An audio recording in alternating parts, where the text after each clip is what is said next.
Hey, Daddy, this is the man of the champions, Bill Fonzie Alfonso, giving a shout out to Something else. something else, Daddy. This is Nickel Matano, Great Warrior Wolf, and you are listening to Something Else. I'm Tony Cini, and you're listening to Something Else. Hey everybody, it's Rich Palladino, the voice of New England, and you are listening to Something Else with Arya.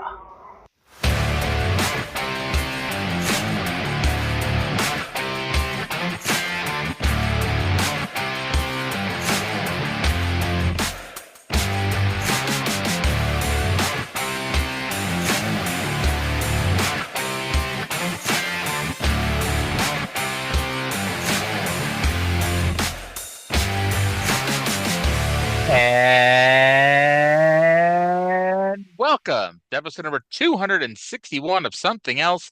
Feast your hair holes in this week's episode as we take a look at Mid-South Wrestling and World Class Championship Wrestling from January the 19th, 1985. My name is Arya, and joining me, as always, is the guy who 15 minutes ago ran over 12 people and still came here to talk about it to us. It's Trey. Trey, how the hell are you doing today? The $8,000 is non-refundable.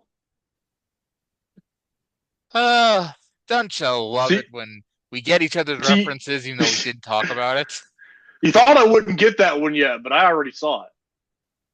Honestly, I didn't want to mention it, but I'm like, okay, it's been out for about 6 or 7 hours at this point. Like, I was confident you had seen it. Rejoice, everyone, for Ryan George is back on YouTube. And Ryan, if you're listening, and why wouldn't you be, we're condolences on the loss of your father, and we're happy to have you back. Sending lots of love and positive thoughts his way. So speaking of YouTube, I might as well talk about YouTube's love of my channel, apparently. Because Friday, as some of you may know, about 66 of you the last time I checked, Trey and I did a Friday night spot show last week that I put up on Friday at midnight. I went to bed, I woke up the next morning, and YouTube had blocked it for copyright purposes. Now, I accept that I am not the copyright holder of anything WWE related. However, and this was my argument when I put in to get a fair use exemption, I am not doing anything that literally millions of channels on YouTube do already. And if the big difference is they want me to plaster a picture of my face on there, if they think that'll cause people to actually watch it, I will. But, you know, I guess we technically play a little bit of audio, but by and large, we did not play the audio. This was not just me and you posting WrestleFest 91. This was a Friday night spot show. And Sunday, YouTube lifted the copyright ban, but they did warn me that they can do it again in the next 28 days. So as of right now, we're 27 days to go before that show doesn't get me banned and kicked off YouTube. We have to wait for YouTube to complete its next menstrual cycle. Yes.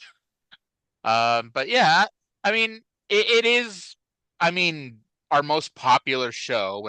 It seems like whenever we get 100 plus views, it's usually the Friday night spot show that does it. Except every so often when we do like a random Smoky Mountain show, for no reason at all, that one will pop off.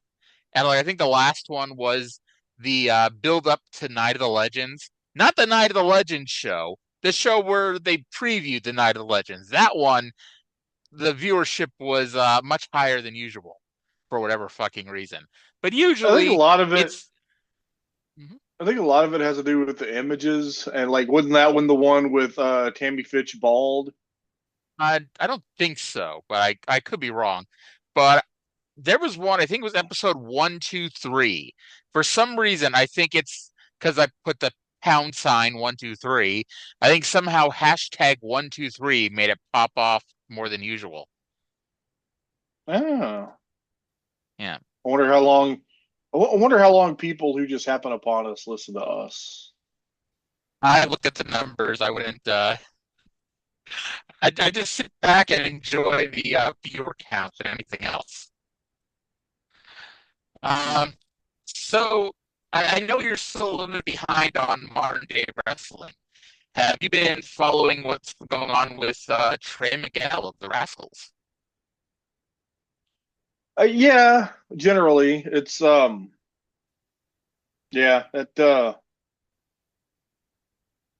uh, I don't, Well, I don't know for what to those of you, say. Go yeah, ahead, go ahead and say your piece, and then I'll try to see if I have anything to say. I mean, for those of you who don't know, what happened was last Wednesday on Dynamite, they did a thing that said the Rascals are coming to AEW. And when AEW tweeted about it, they tweeted all four Rascals from TNA, Trey Miguel, Dez, Wentz, and Myron Reed. And by the time Collision rolled around, it was just the last three. Trey had nothing to do with it. Trey deleted the tweet that he had retweeted. He had unretweeted it off of his Twitter page. And the weird thing was, and this is what made it really weird, was last week's Collision was taped. So they taped the skit with just the three of them the same night AEW put out that all four of them had signed. And so it came out, well, yesterday it came out. Trey said he was taking some time away uh, from wrestling. And by Trey, of course, I don't mean Trey, the awesome co-host of this show. I mean Trey Miguel. He was taking some time away from wrestling, and then it came out today that apparently he and I had no memory of this. Apparently, he said some very un PC things back in 2019 and 2020 on X and Facebook, and somehow WBD found out about this and put the kibosh on him. And that last part's what most people are thinking, but I mean, uh, Trey said it was somebody from above, and it did not feel like it was a decision made by TK. Now, Yeah, I don't know. I'm sorry. Mhm, mhm. You I go don't ahead.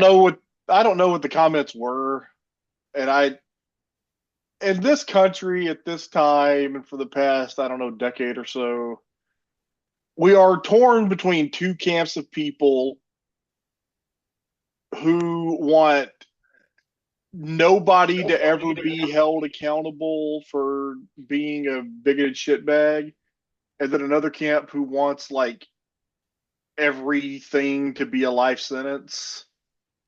And I don't know, that either. I don't know that absolutism is very often the correct answer about anything. Here's my issue, and I want to, you know,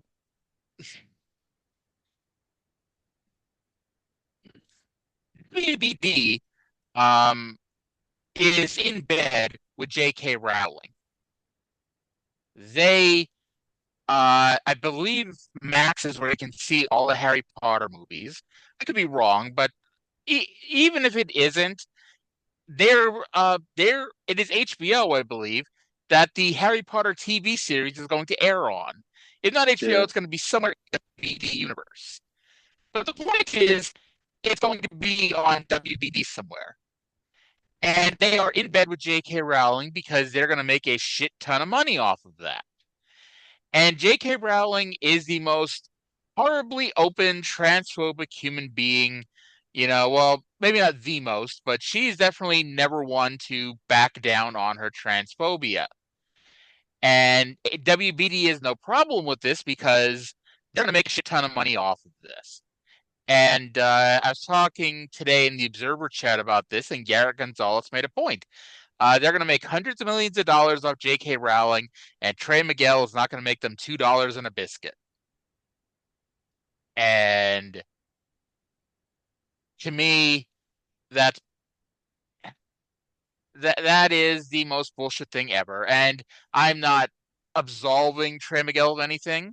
I don't know if he's ever actually apologized for it. But from what I can tell, he made a stupid comment in 2019, a stupid comment in 2020, and that's about it. Whereas J.K. Rowling makes nonstop stupid comments. And it goes back to the same thing with Jay Briscoe. Jay Briscoe made his one stupid comment, apologized for it, and was banned from television for the rest of his life. Literally. And by the way, by all accounts, like people like gay and trans wrestlers like Effie and the Dark Sheik, they all said like, yeah, Jay Briscoe was always great to me. So it's people. Look, here's the thing. Everybody knows I grew up in the fucking backwoods of Southeast Arkansas, and I grew up around some fucking ignorant, bigoted people. And yeah, I regurgitated a lot of that shit when I was young before I went and got educated and fucking traveled and met people and learned that it was all fucking bullshit. But it, like, if everything was based on like shit that people said years ago, it's like, I don't know. I just don't like that. It's about just. It's just about punishment for having ever made a mistake. It's not about rehabilitation. Because guess what? I have said stupid shit in my life. You know? Nobody fucking remembers this, thank God. But I've said stupid shit in my life. You know? I mean, you said I was a wonderful podcaster 5 minutes ago, so. And I said Trey is a wonderful podcaster 5 minutes ago. You know? We've all said dumb shit in our lives. But the point is, you grow up. You learn your lesson. You know? I was thinking about this the other day. I don't remember what it was. I wish I did because it would help me tell the story better. But like 2011, 2012, I was talking to my friend Lauren, and she said something that was the diametrically opposite of a viewpoint that I had. And I sat and I thought to myself, how the hell could she think this? Because of A, B, C, and D. And instead, I also thought, wait, why does she think this? And the more I thought about it, the more I could see her point made sense. Why would I think A, when B is a perfectly valid and logical, reasoning and makes more common sense than my thought? We all learn, When I was 3, I thought chocolate milk came from brown cows. Now I think it comes from chocolate syrup. I'm not a flip-flopper because of that. I've learned through, later on and growing up and having experiences. It's just like the fucking thing with the Sammy Guevara got in trouble for saying that dumb shit about Mercedes Moné that people still fucking bring up like 5 years later. And it's like, okay, that was a stupid fucking thing that he said. But by all indications, like, he got fucking suspended and he did some kind of training or some shit. And he fucking had a conversation with Mercedes Moné about it, and they talked about it, and he apologized. Why the fuck is that not good enough for you? If fucking Mercedes Moné, forgave him, and she's the person who was said about, and if his employer is okay with it and feels that he has been rehabilitated, I'm saying he's okay with it was a bad choice of words. But if, TK feels that Sammy is rehabilitated and understands why what he said was fucking stupid, then it's okay for everyone to move on with their lives. I promise you it is okay. Nobody listening to this lives, because as much as we like to say that everyone listens to our show, we're aware no one listens to this show. And I'm pretty fucking sure Sammy Guevara and Mercedes Moné are definitely not listening to this. So if nobody listening to this is impacted by a comment in any way, why the hell would we obsess over it? Like, J.K. Rowling's transphobia directly affects me in many fucking ways. Hence why I bring it up 85 times, every month on this show. Oh, yesterday I was going through some of my possessions, and I put away 2 huge boxes of Harry Potter Funko Pops, and I just kind of, I hate to. And I've said this before. I've said this before. I understand that I've already bought the books. I've already bought the Blu-rays. J.K. Rowling will never receive another penny if I open those books up and read them. She will never receive another penny if I dust those Blu-rays off my shelf and plop them into my Blu-ray player and watch them. However, I refuse to, because even though it won't make her an extra penny, by watching those movies, by reading those books, I am forgiving her for what she says and does. And I am not going to sit here and tell you listening to this that you can't watch or read it either. I am just telling you what I am doing and my convictions on it.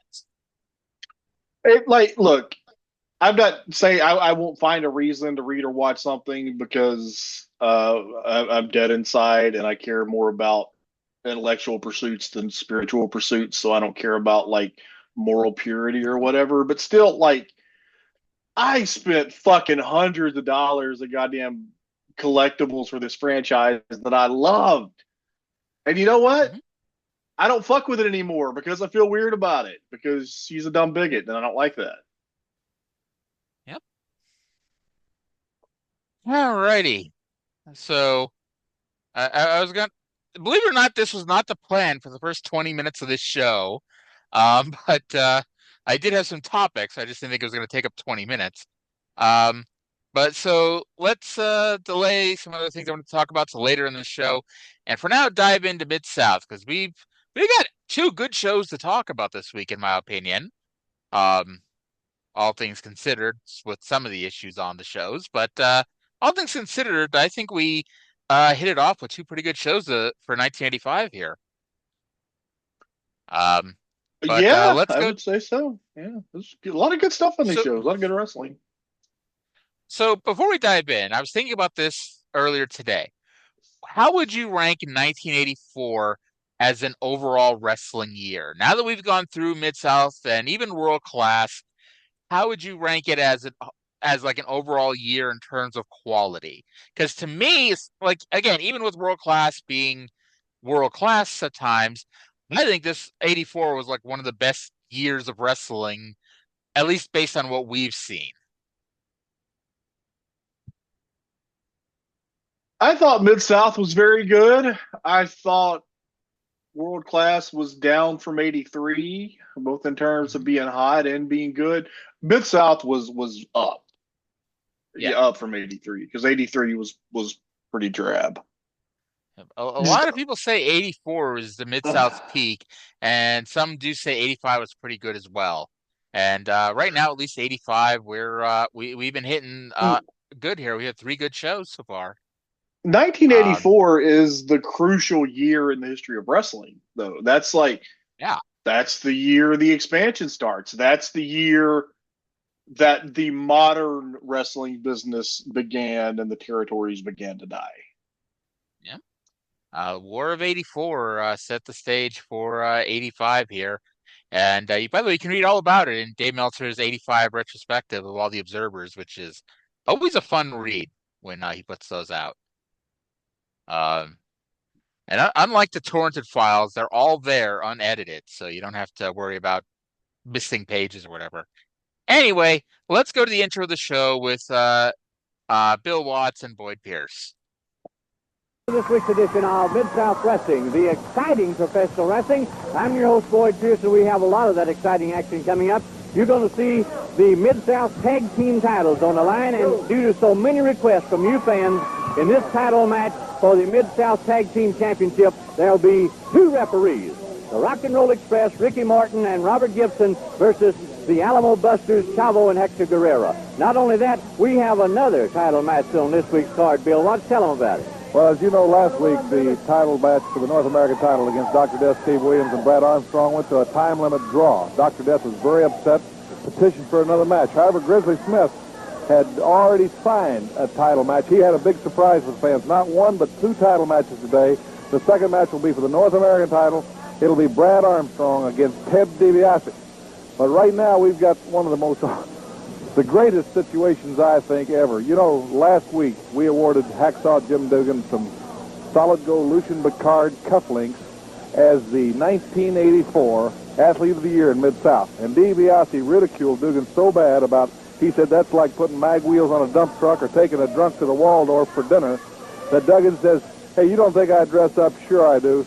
And he's here to show us he can step out on the town. Let's go to Jim Ross in the ring. Okay, before we go to Jim Ross with Jim Duggan, I just want to talk about the intro. Okay, I know I've been accused of forgetting shit, and it's a very valid concern.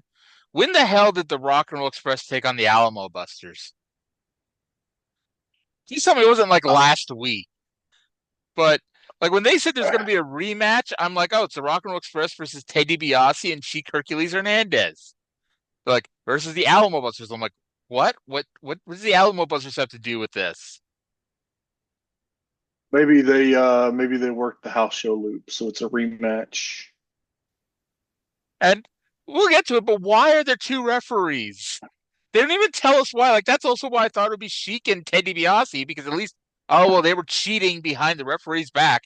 So you want two referees to combat it. But nope. Because so many people have said, well, there should be two referees for tag team matches, that they decided to fucking try it, apparently. And I actually expected a different finish, and I think the one I expected would have been less stupid.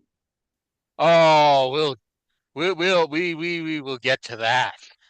But the closest I can think of, weren't the Alamo Busters supposed to have a match against them, but they got bought off by DiBiase at one point? I don't remember. But yeah. So that's what it is. And we're gonna get Brad Armstrong versus Ted DiBiase for the North American title. Even though Doc did not lose last week, I guess it's continental rules. So even if you don't lose, if you don't win, you don't get another title match. Is that continental rules? Well, I just remember that when, and you and I had quite the argument about this when it happened. Okada and Claudio, they built that up for weeks and weeks and weeks, and they did it on the Dynamite before All In London the one year, which pissed me off, and then pissed you off because it pissed me off. But anyway, that match went to a 20-minute time limit draw, and then it was just dropped because, well, Claudio had his title match. He did not win the title match, and now he does not get another title match. And I think that was just a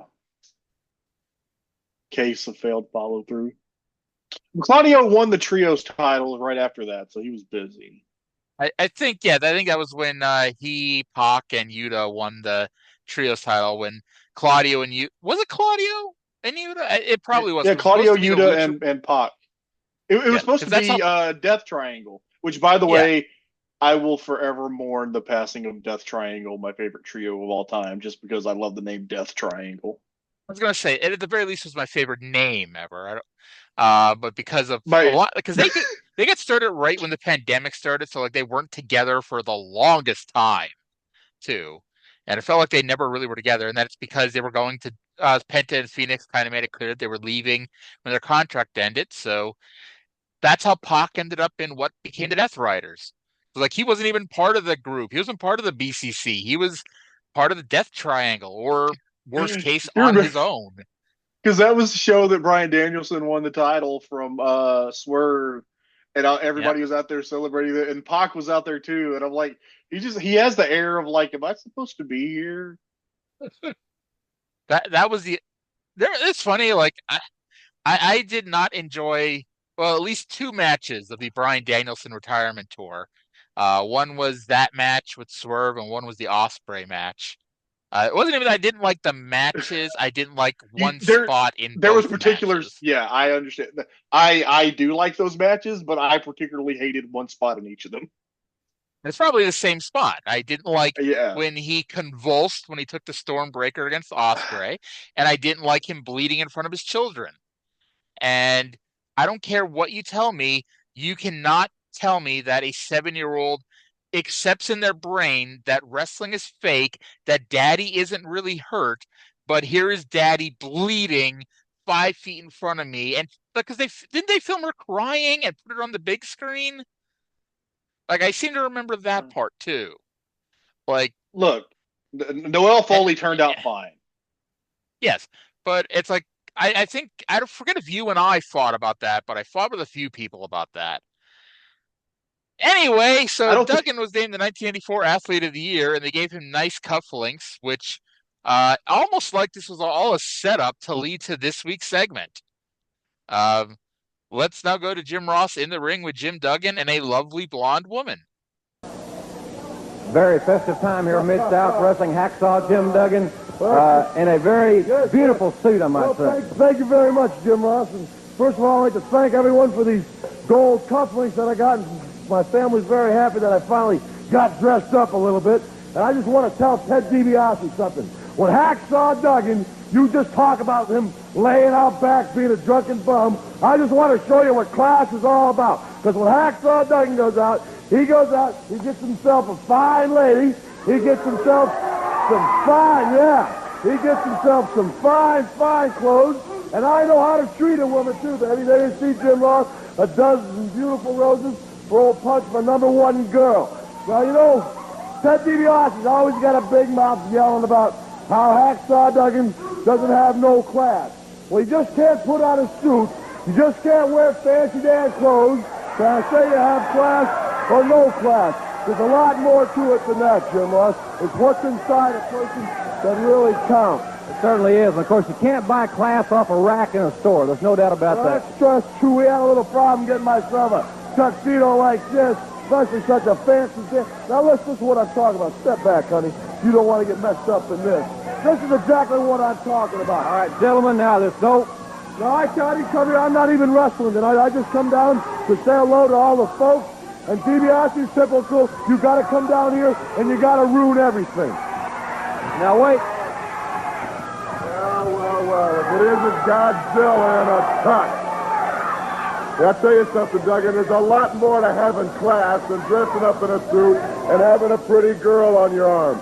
I gotta admit, it's a nice suit, but it's kind of like putting a nice piece of clothing on a scarecrow out in some cornfield. And I don't have to take this crap today. I came down here just to say hello to my friends and my people and say thank you for being chosen Athlete of the Year. Now you come down here and you start running your mouth. If I wasn't quite the gentleman that I am, That's right, Duggan.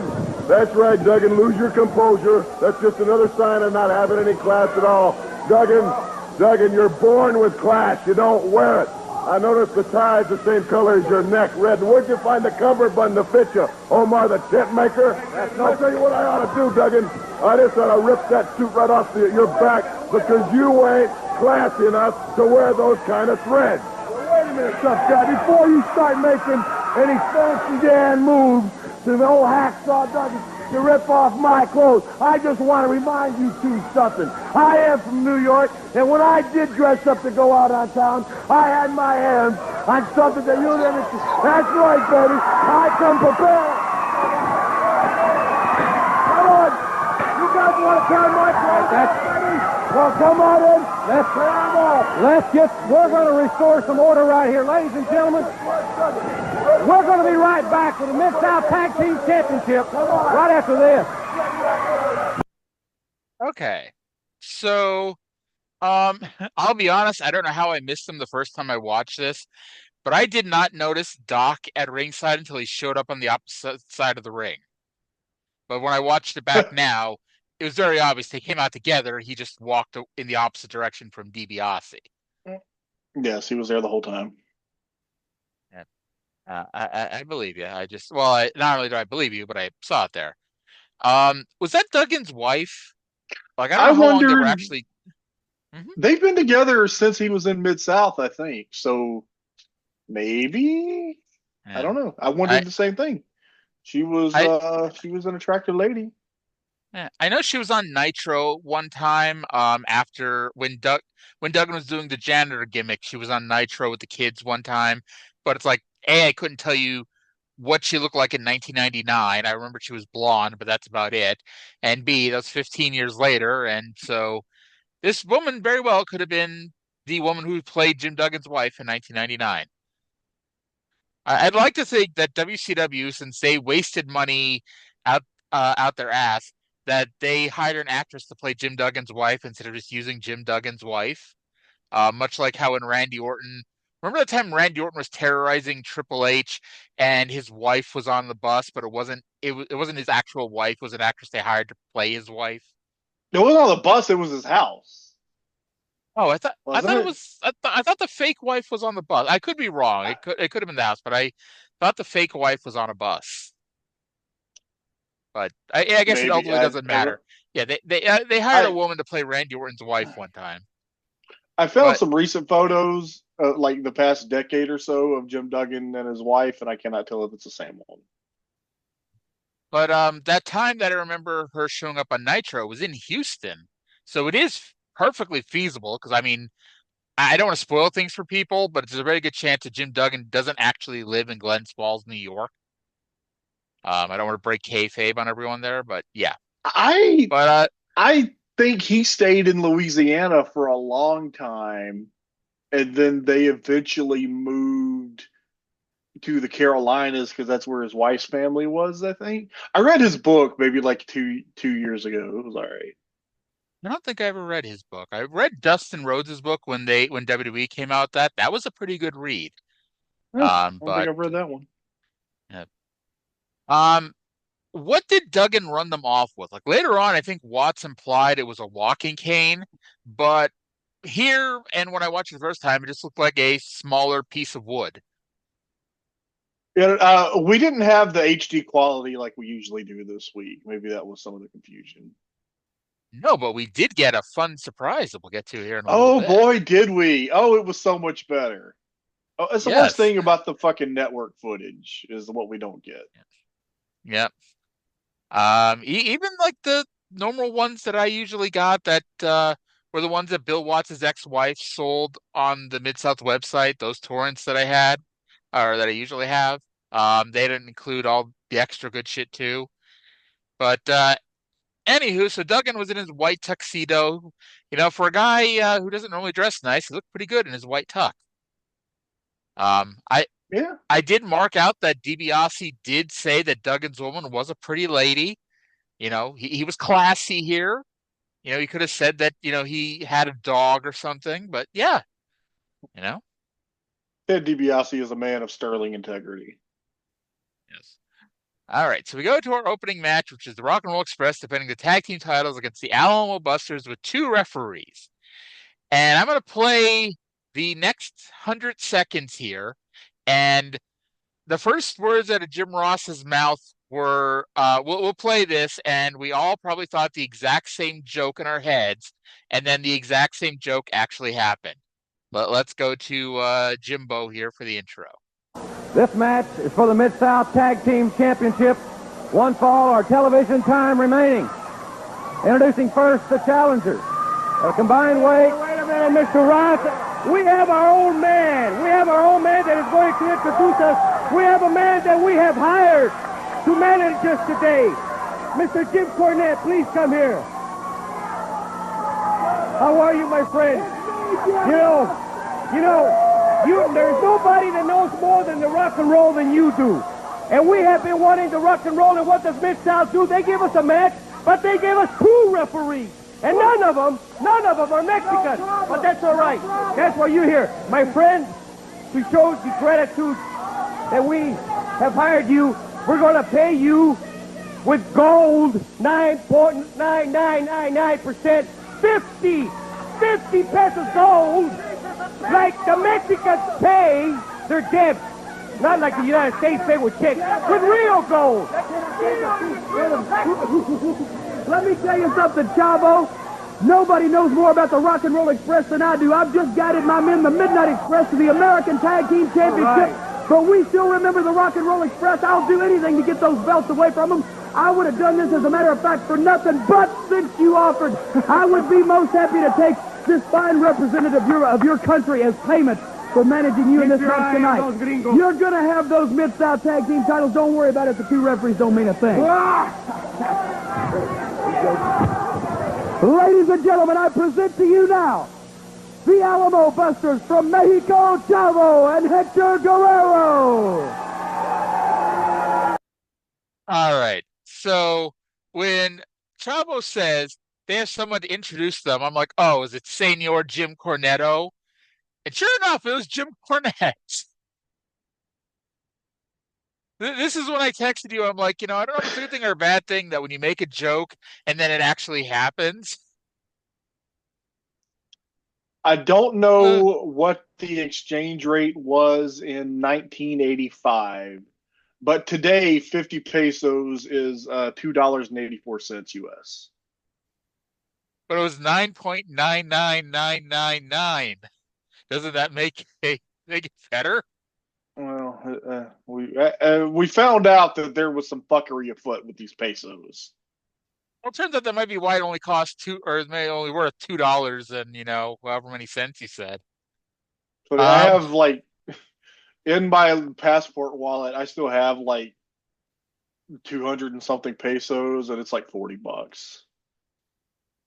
Well, if you ever need to help pay for an AEW pay-per-view, you can cash in your pesos. So, Bill Watts and David Crockett might be the announce team from hell, because David Crockett was always famous for saying, "Look at it, Tony, look at it," and Bill Watts screamed, "Did you see that?" And well, we aren't on radio, Bill, so we did in fact see that. I didn't even write what he actually said that we see it. I just wrote down that he said that. Bill tells us that there's a tremendous black market on the East and West Coast for Mid-South tapes and talks about how wrestling insiders are even watching Mid-South these days, which I thought was a nice little wink and nod. Oh, before I forget, because I forgot to mention this, well, I guess I could have waited till later to say this. Mid-South is going on TBS for 6 weeks in a few months. And the shows were always, they were never the up-to-date Mid-South shows. They would air older shows from January. And this was the first show that aired on TBS I think it was whatever the first Saturday in March is. This was the show that aired. So it was on the because the way they bicycle the tapes, and I don't remember all the, but I remember Little Rock was 5 weeks behind, Shreveport, and it was just, it varied. That's why you had to be really fucking meticulous about your promos. And Jim Cornette has talked about this. They would have it when they did their promos in the studio, they would have a readout that's okay, this town has seen up to tape, 242. So don't talk about anything that happened after that. And it was like I said, it was anywhere from 1 week to 5 weeks. Yep. So this is a show TBS got in 2 months. Just to give you some idea. And so at one point during this match, by the way, Ricky and Robert flagrantly breaking the rules. At one point, Chavo and Hector are both laying on the mat, and both Ricky and Robert take turns getting near falls on them both. And the referee, well, one of the referees, Ronnie West, who we'll get to, is the David Manning Von Erich of the Mid-South region, apparently. But Ronnie West kept counting, even though one of the two, either Morton or Gibson, weren't the legal man on their team. And to quote an NHL referee, "You can't do that. You just can't do that. You cannot have, be counting for the wrong person." Look, if you want me to bitch about that, you got to wait for Thursday, because I got some words about that. Now I'm trying to think of what happened on Smoky Mountain, but I'm sure I'll remind myself in a second. Anyway, the referee did a go behind on Chavo to pull him off Robert, and Ronnie West is so small that he hid behind Chavo Guerrero, and so Ricky dropkicked Chavo when he fell on the referee. Then the second referee, King Carl Fergie, did not get in the ring. He went and checked on Ronnie West, to which made me ask, what the fuck's the point of two referees if the second referee did just immediately get in the ring? Anyway, as that's going on, Chavo clonks Ricky with the gold coins that they were giving Senor Cornetto. And then Chavo Classic became what I thought was the smartest man in wrestling, because he picked up the coins on the mat. And it turns out later on he didn't pick up all the coins. And so Carl Fergie did not see them, but Carl Fergie rolled into the ring, counted 3, and ladies and gentlemen, the Alamo Busters are your new Mid-South Tag Team Champions, courtesy of a Hector pin on Ricky. And I wrote, I did not see that coming, because I did not see the Alamo Busters winning the Mid-South Tag titles. It turns out there's a reason for that. I thought that, shockingly, ever so shockingly, the Guerreros and the Rock and Roll Express was good wrestling-wise. And then this fucking... I almost had an apoplexy when they bumped Ron West and then Carl Fergie. Instead of getting in the ring, which was the whole fucking point of having two referees, he went to check on Ron West. Now, well, I'll wait till afterwards to point out something I saw when I went back. But the normally crack Mid-South production staff more or less missed a key shot in the finish here. And we'll get to that here in a second. But for right now, we went to commercial break, and the Mid-South Tag Team Champions are now Chavo and Hector Guerrero, which, when you thought that was the finish, what were your thoughts on that? Pleasantly surprised. Yeah. I was shocked. I was like, man, I don't know the lineage of the Mid-South Tag Team titles, but I didn't think Chavo and Hector were here for very long, so I didn't think they were going to get a run with the belts. But I guess they've already been here longer than I thought they were in the first place, so who knows? They would be justified in leaving now, I think. Yeah. But anyway, so as we mentioned, Trey's been mostly watching the WWE Network version of these tapes that have just been, somebody on XWT Classics added in the original music. I've been watching the stuff that Bill Watts' wife sold to somebody that's got the bad audio and video that we sometimes get. This random episode, and I don't know where this episode came from because we had to kind of dig to find it. This was posted by somebody at some point, and it included something that every other version of these shows that we ever see don't include. Local promos. Let's go to Yes, let's go to the first of 3 local promos we're going to hear this week. Jim Ross plugging a show coming up January 28th at the UNO Lakefront Arena. Jim Ross here from Mid-South Wrestling. Thanks very much for being with us here on Channel 26.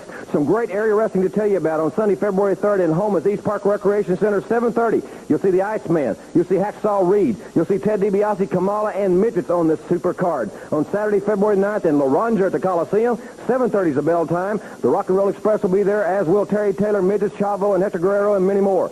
Now remember, 7 great matches Monday, January 28th. That's this Monday night, 7:30 at the UNO Lakefront Arena. The grudge battle of the year. It's Hacksaw Jim Duggan against Ted DiBiase. You'll see Iceman King Parsons against the Nature Boy. You'll see a midget tag team matchup. You'll see Brad Armstrong on this card. And you'll see a big tag team matchup when Hacksaw Butch Reed and Terry Taylor, they'll team up for the first time here at the Lakefront. Who would have thought that?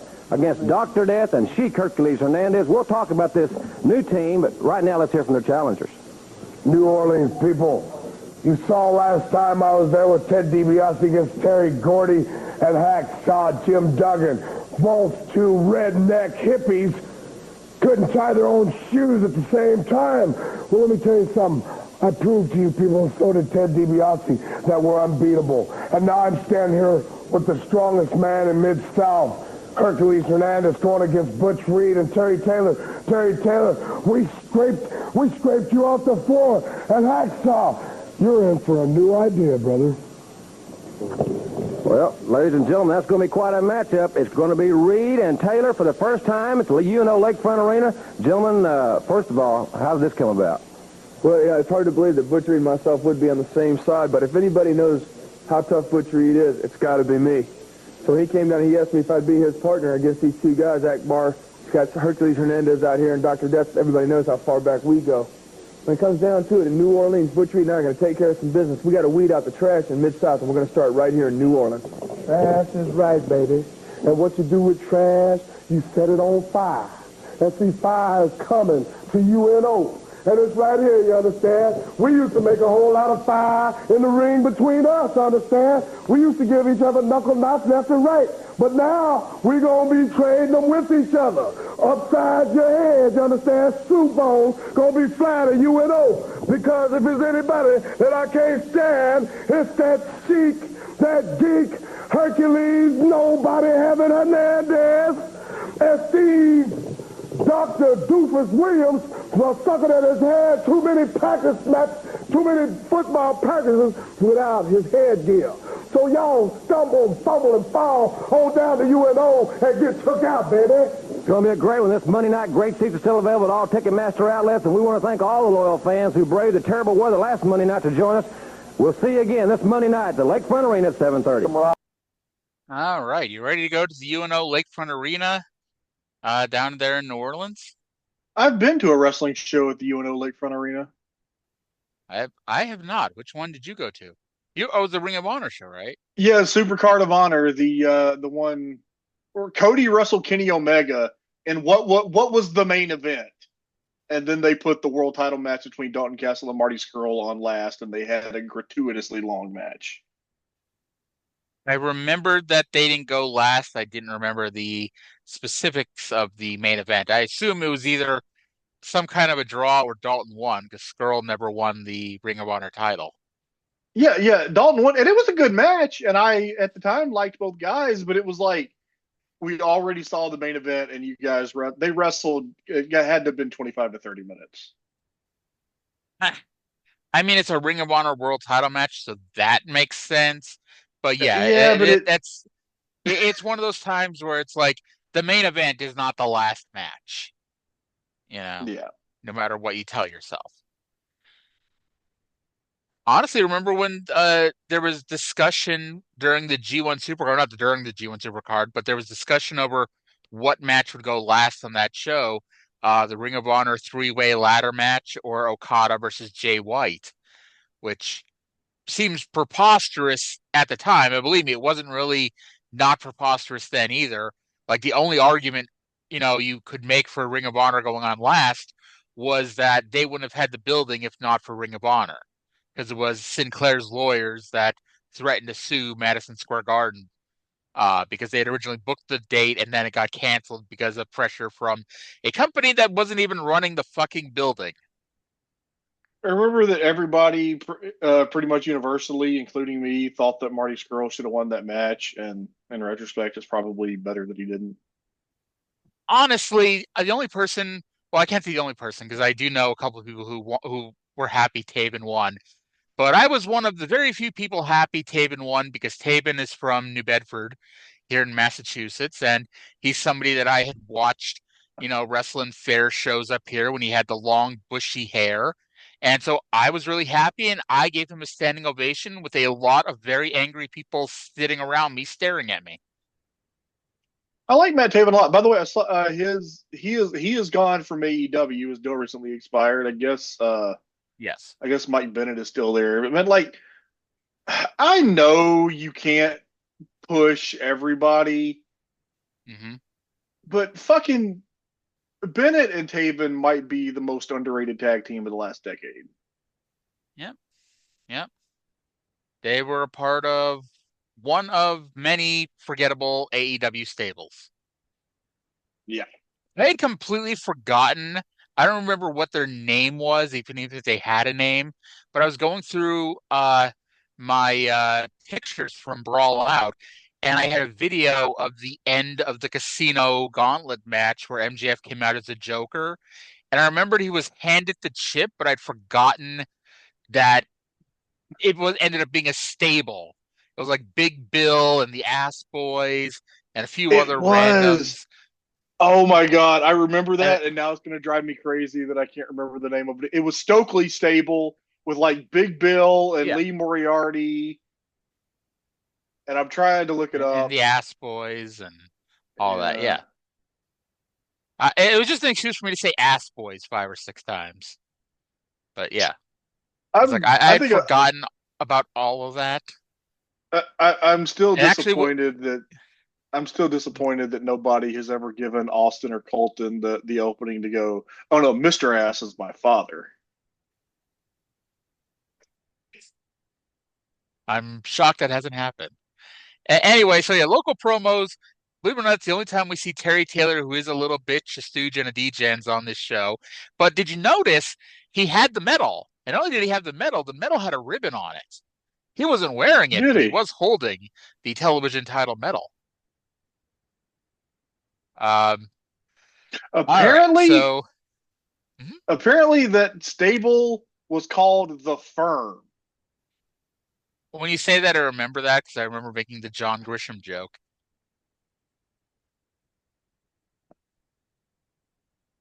Yeah. So let's now go back here. So when we last left the Mid-South show, the Alamo Busters were your new Mid-South Tag Team Champions. Let's now go to after the commercial. Bill Watts and Boyd Pierce have something to say about this. The referees Carl Fergie, Ronnie West had a conference, and Ronnie West was the official referee of record, although Carl Fergie was out there too, and Carl Fergie was distracted helping up Ronnie West. But Ronnie West claims that he saw a rule infraction. Let's go to the ring right now with Jim Ross and the officials. Ladies and gentlemen, we have a very unusual situation here. You just saw the Mid-South Tag Team titles on the line. Ronnie West is the chief referee. The referee assigned in the ring, Carl Fergie outside the ring. Gentlemen, there's got to be a decision rendered at this point in time. Based on what we have, these are not gold pesos, but lead slugs, washers. Jim, I know there was 2 referees signed for this match. I did take a lick out the ring. Carl did roll back in and made the count, but I did see the Guerrero hit him in the back of the head with this object. Which necessitates, Ronnie, a foreign object will necessitate a disqualification. Is this correct? We're going to have to disqualify the Guerreros, and the Rock and Roll Express will retain their titles. Well, ladies and gentlemen, there you hear it. The Rock and Roll Express are still the Mid-South Tag Champions. These lead slugs are what happened. Now let's go back to Cowboy Bill Watts at the death. All right. Bullshit. And very bullshit. What? Very bullshit. Yeah. And not only do I think it's bullshit, well, you did, and maybe I'm just hearing what I want to hear, but you did hear a lot of cheers there when they said the Rock and Rolls were still the champions, but you did hear some boos, I thought. Well, back then especially, people just wanted the good things to happen to the baby faces. They didn't care about consistency or logic. But as always, there are some that are like, that's fucking bullshit, because the referee's decision is meant to be final. And I really I feel like Watts explained that at some point, and I wish I remembered it. Oh, I'm sure he did. The referee's decision's final except when it isn't. Now, I will say, because I did go back, and I'm like, how the hell did Ronnie West, who was laying unconscious on the floor, see the Guerreros use the gold coins? And I went back and looked, and this is where I said that Mid-South missed the key shot, because when Morton rolled up Hector, you had the hard camera shot, and you could see Carl Fergie lifting up Ronnie West, but then they cut away to all the other cameras when the foreign object shot happened. Now, of course, I would ask, how the hell did Carl Fergie know that Hector was making the cover when his back was to the ring? But still, okay, fine. Ronnie West did technically see it, even though they missed the camera shot. Yeah. What are you going to do? Complain about it 40 years later. There you go. Sheik Hercules Hernandez and Dr. Death Steve Williams with General Skandor Akbar versus Josh Stroud and Jimmy Powell.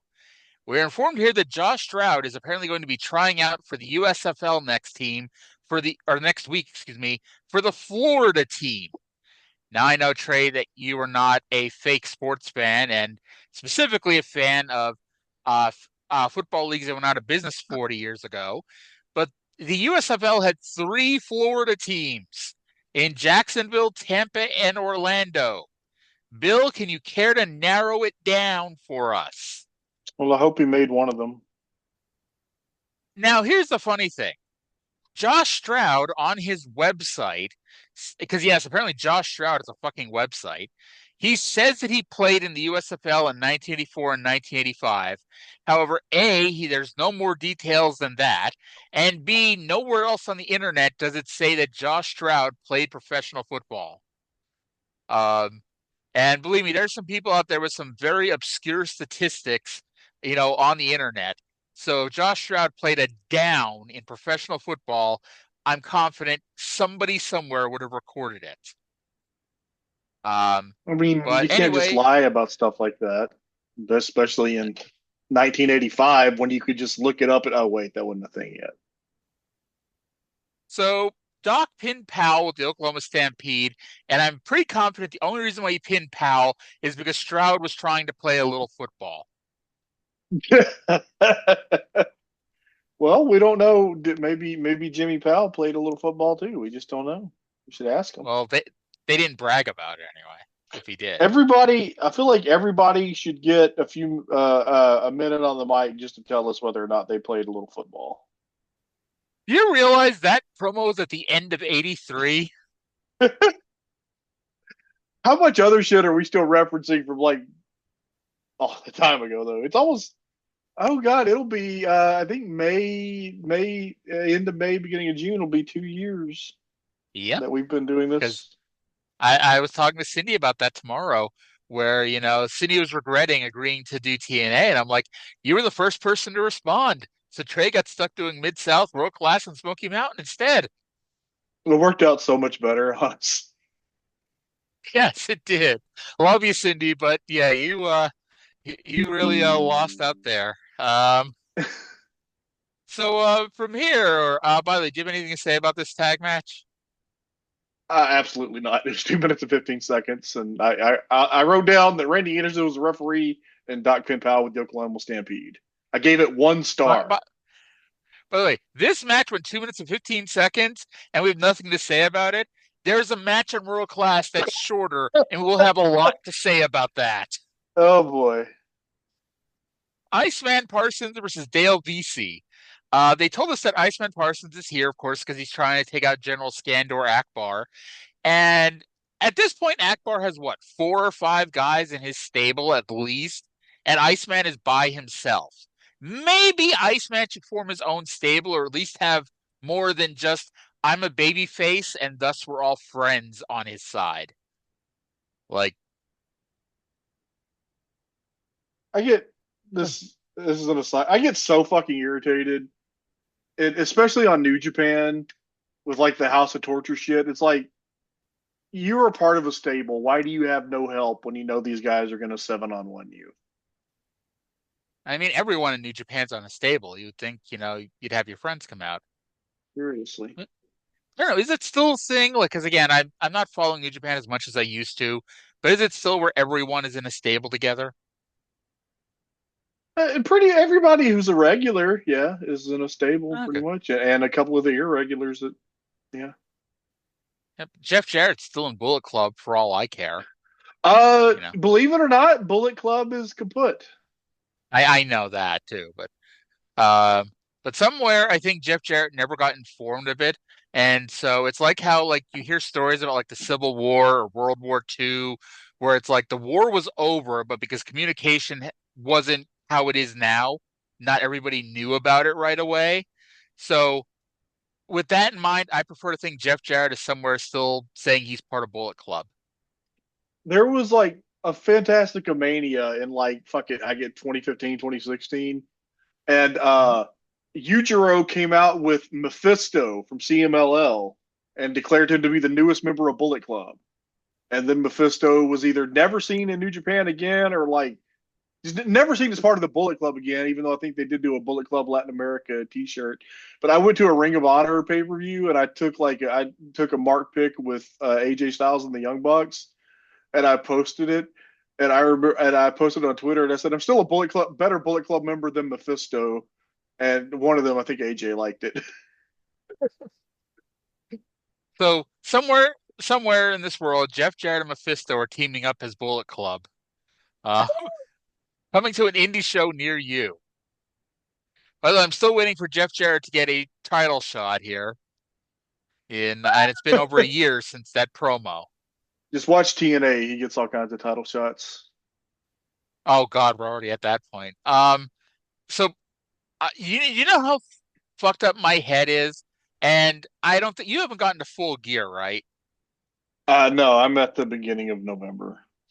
Okay, so they do a gauntlet match to determine the first ever national champion, and while sitting there, I was convinced that Jeff Jarrett was going to come out. So I'm like, okay, they're going to finally pay off the Jeff Jarrett gets a title shot promo in such a way that it's like, okay, we're paying it off, but we're not. It's so unimportant. It's not affecting anything away. And well, sorry to spoil this for you. Jeff Jarrett does not come out in the Casino Gauntlet match. It's possible that he was like number 17 or whatever the next number was going to be. He was waiting. He was going to be the next guy. Yep. That's how it always is. All right. So it's time for local promo number 2. This one's going to concentrate on a non-title match between the Rock and Roll Express and the Alamo Busters. Ladies and gentlemen, I've just been handed a notice here and some very important announcement about the card Monday night. But remember now, Sunday, February 3rd, wrestling in Homa's East Park Recreation Center, an all-star card there. And on Saturday, February the 9th, in La Ronge at the Coliseum, Rock and Roll Express, Terry Taylor, Midgets, Chavo, Hector Guerrero, and many more. Well, just been handed a notice. This has just been added. Lights out. No disqualification, no sanction by Mid-South Sports. It will happen this Monday night at 7:30 at the UNO Lakefront Arena. The Rock and Roll Express will go against Chavo and Hector Guerrero. Lights out. Now, there's no titles on the line. This is going to be a brawl, ladies and gentlemen. We're going to talk to the Rock and Roll Express in one moment. Right now, let's hear from the Guerreros. Hey, Nico, wake up, man. It's not the 4th of July, man. It's your dude. Hey, you just saw it. You just saw exactly what happened. Exactly what was to be expected from Mid-South. First time ever, we wanted a championship match. Okay, it'll be on TV. Okay, first time ever, 2 referees on TV. They put every obstacle that they could, and we still won. And then they took the belt from us. They took it from us. And now we got them in New Orleans. And look at the stipulations. No rules. Lights out, which means it's not sanctioned by Mid-South. So probably when we win there again, you'll take it away from us. But we have something up our sleeve, brother. Ricky Morton and Robert Gibson, the Rock and Roll Express, the Mid-South champions. If you think what happened right now on television is something, we have made it a personal issue. And when we get to New Orleans, Hector and Chavo Guerrero are going to be the Mid-South champions, and it doesn't matter what it takes to get it, and we just proved it on TV.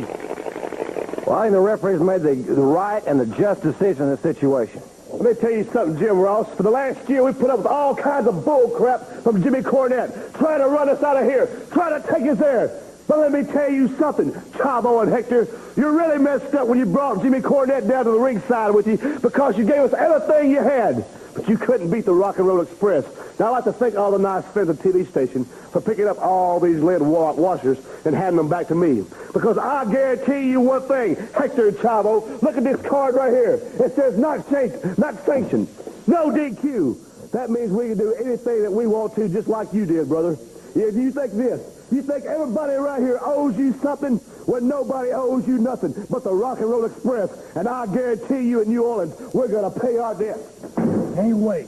Well, I'll tell you what, ladies and gentlemen, this will be a Pier 6 brawl from start to finish. There's no way the Mid-South's going to sanction this situation. There's no rules. You might as well not have any rules because these 4 men won't follow them anyway in this particular situation. So during this local promo, I was eating a fortune cookie because I ordered some Chinese food for dinner tonight. And my fortune says, your greatest victories are the ones you earn with integrity. So maybe Chavo and Hector need to work with integrity here. What's your go-to Chinese order? General Tso's chicken.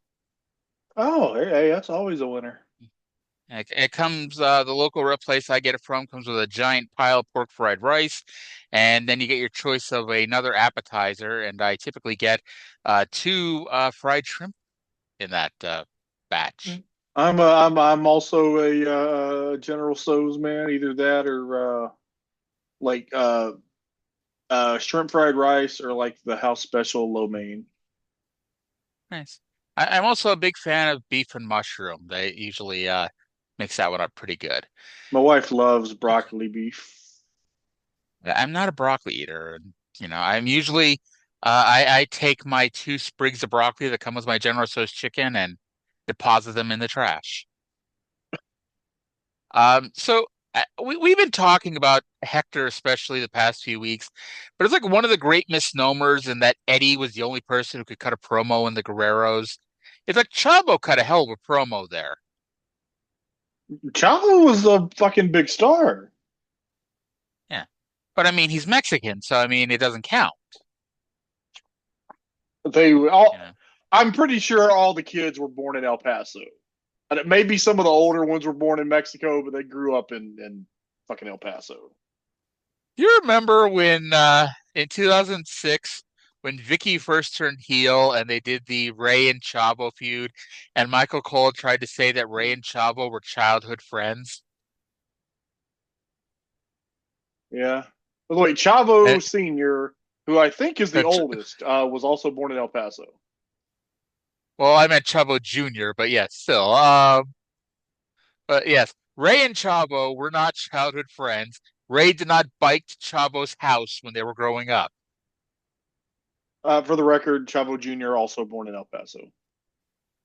Also, for the record, the first time Rey Mysterio saw Eddie Guerrero wrestle, it was not at Starrcade, which was another Michael Cole-ism one time. I'm pretty sure Ray wrestled at Starrcade before Eddie did. I don't know. No, because Eddie was there. Eddie was there in '95. He wrestled. Yeah, he had the match with. Look, Ray saw that awesome Eddie and Shinjiro Otani match and was inspired. Before that was the first time he ever saw Eddie wrestle. Because even during that Win Worlds Collide show, they were both on. Ray didn't watch the match. They both in AAA for a couple of years. Yeah.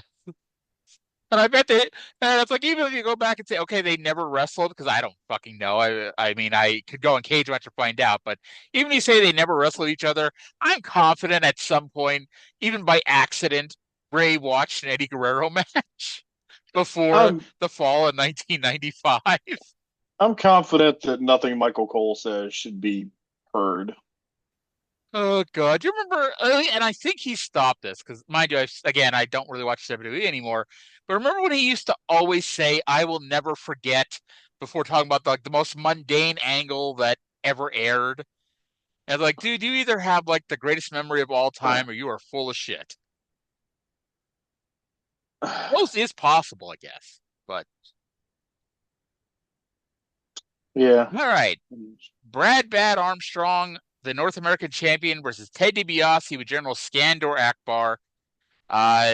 JR managed to make Marietta 2 separate words, which I notated. Okay. Am I fucking crazy here? Or was Ronnie West the most biased official this side of David Manning Von Erich? Either that or something got epically fucked up here.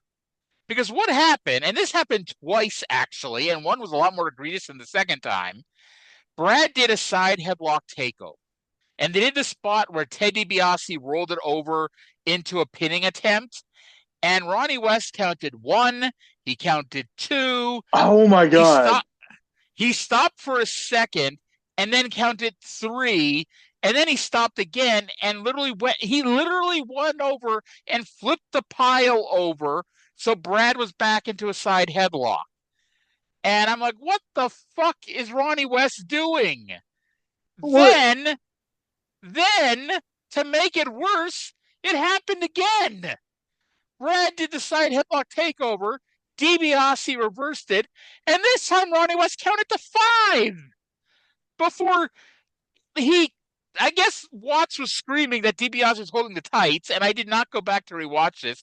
So maybe he was. But even if he was, Ronnie West was completely out of position to be able to see DiBiase holding the tights, and Brad Armstrong at no point did he get his shoulder off the mat. There was one point where Brad had DiBiase in a sleeper or something, and West, I swear he's checked DiBiase's arm like fucking 4 or 5 times. Yep. But it's funny because, like, outside of that, and I guess the sleeper, I didn't make note of it. Other than that, this was actually a hell of a match. Yes, it was. Like, literally, like, it was very much, and this is gonna be the worst comparison I ever make to a match ever. But in many ways, it's like tomorrow's America's Most Wanted Red Shirts match, where if you ignore the couple fuck ups in the match, it was a pretty good damn match. Not just a damn good match, but a good damn match. But sometimes you gotta sorry. In much the same way that Legend tried to injure James Storm on purpose, I'm pretty sure at this point, Ronnie West tried to screw Ted DiBiase out of the North American title. DiBiase worked the knee, wrapping it around the post, which I guess is the closest we get to him breaking the rules in this match. Because otherwise, DiBiase gets him in the ring, he puts on the figure 4, and Brad Armstrong submitting like his life depended on it. And honestly, it felt like Ronnie West was like trying to find some way to not let Ted DiBiase win this match because he did not ring the bell for a few seconds. And but no, Ted DiBiase wins and is your new North American champion. The king is dead. Long live the new king. And I gotta say, it's like I know again we don't see the local promos, but like this North American title reign for Brad Armstrong, It feels like he was just there to move the title from Ladd to DiBiase. Yeah, and I guess it makes sense because it's like, you know, and on a way, honestly, it's a lot of ways like Ronnie Garvin winning the NWA title.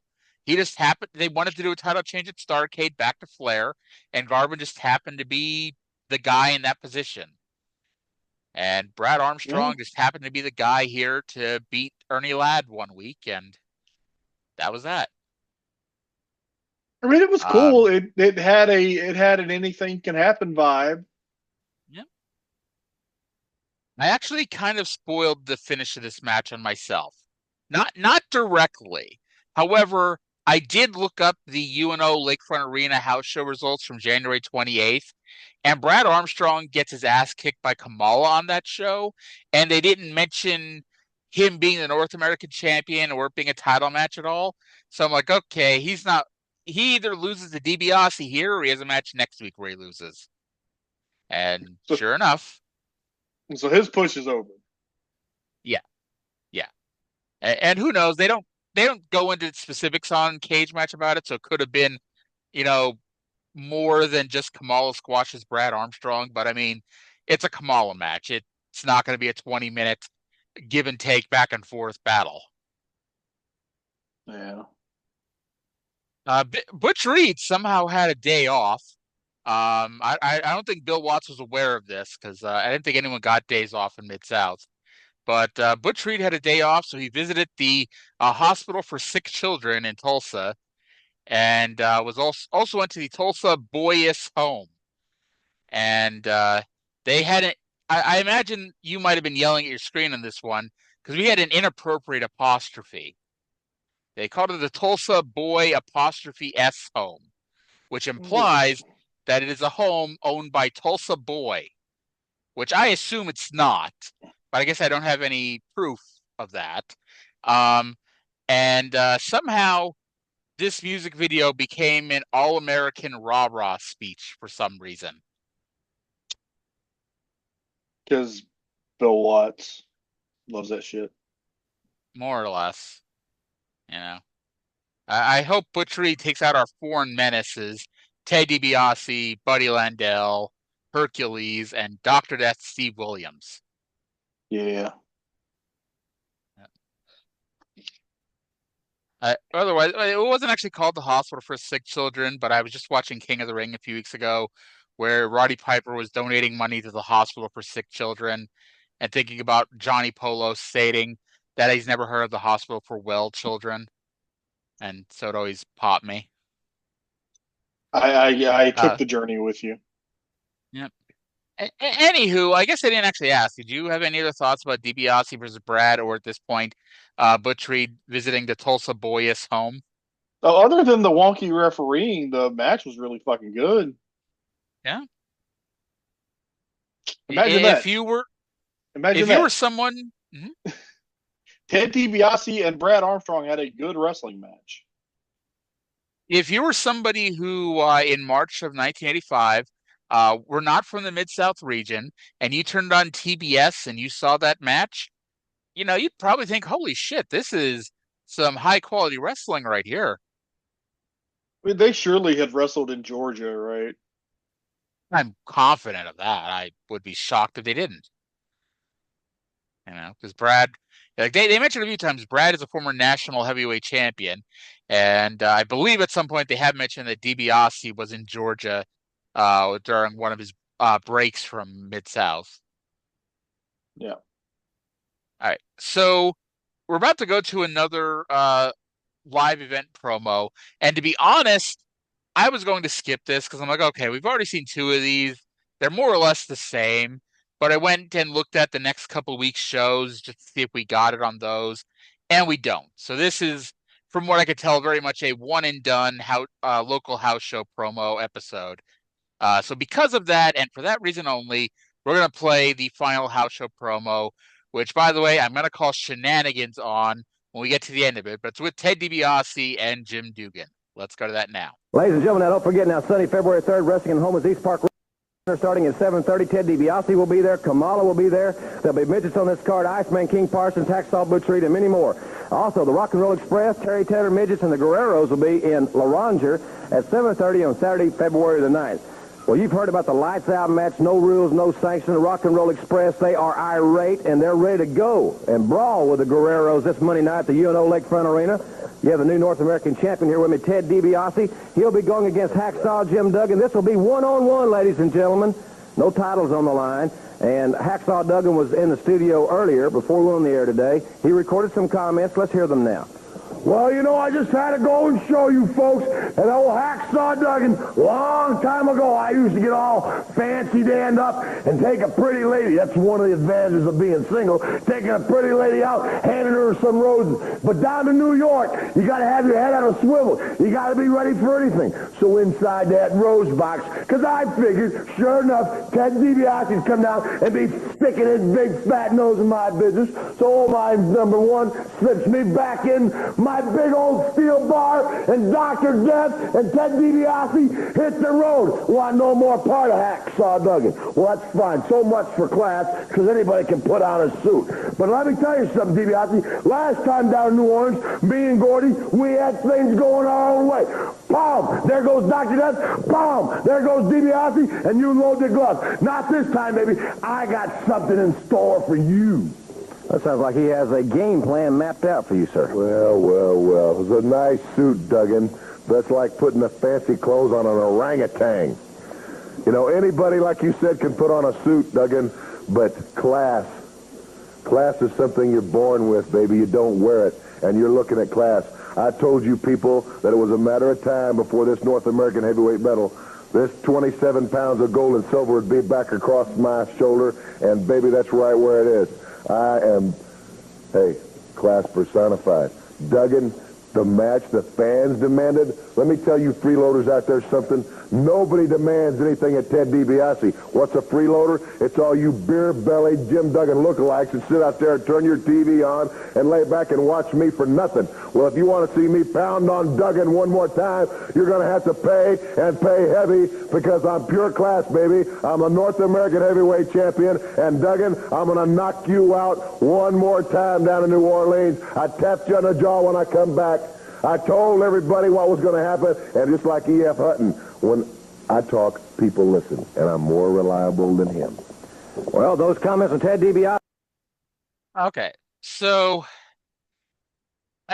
I don't know why it bugs me, because we know the show is taped. They've all but told you on this show before this show is taped. Because even the dumbest fan can figure out, why is everything always in 2 weeks? In 2 weeks, in 2 weeks, in 2 weeks. Even the dumbest fan can figure it out. I don't know why it always bugs me when they do something like this. But DiBiase was just on the show, wrestling. He was wearing his tights while he was wrestling. And now he's cutting a promo in his suit and tie, holding the North American title belt. That just really bugs me when shit like that happens. I'm sorry. It's a rough way to live.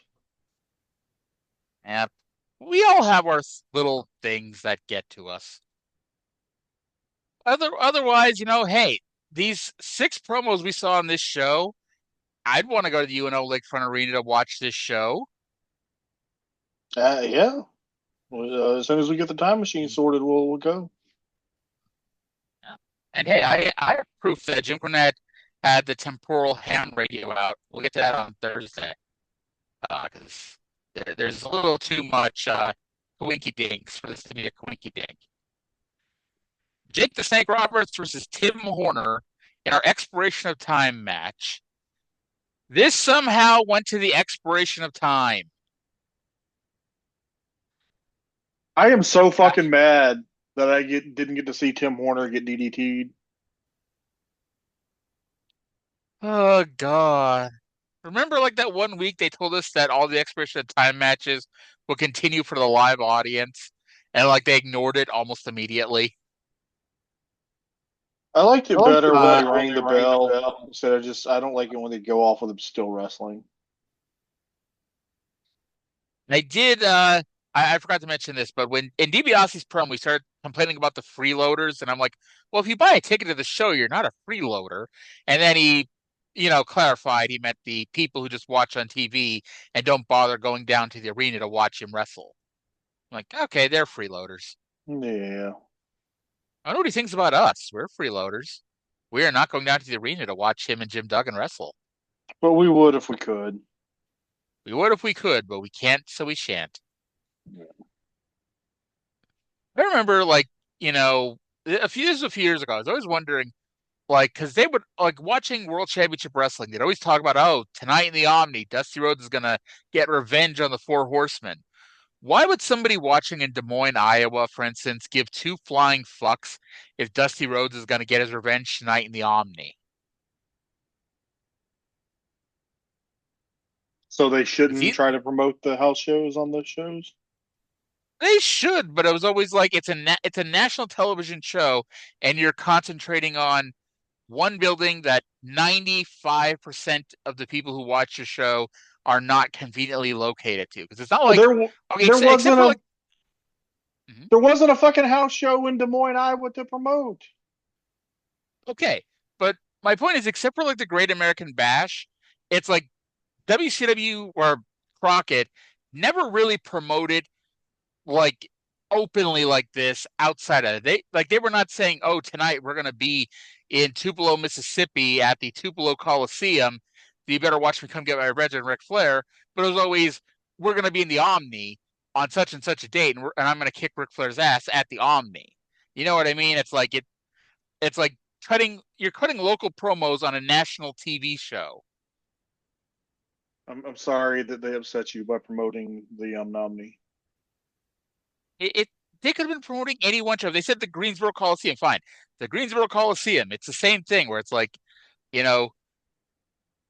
because it wouldn't, like I said, it wouldn't bother me if they were doing it for every arena they were going to, or not every arena, but tonight we're gonna be in Philadelphia. We're gonna be in Chicago. We're gonna be in Minneapolis. We're gonna be in Juneau, Alaska. But it was always the Omni. And Bill Watts, everyone gets on Bill Watts, not everyone, but people got on Bill Watts because when he came in, that was his big thing, was the Omni, was the Madison Square Garden of the South, so we have to promote it as such. And that wasn't a brand new thing for WCW. It just Bill Watts did it, and well, Bill Watts was the devil. So here we are. Anyway, that was Mid-South. I hate the fucking Omni. I want the Omni to burn to the ground. Boy, have I got some good news for you.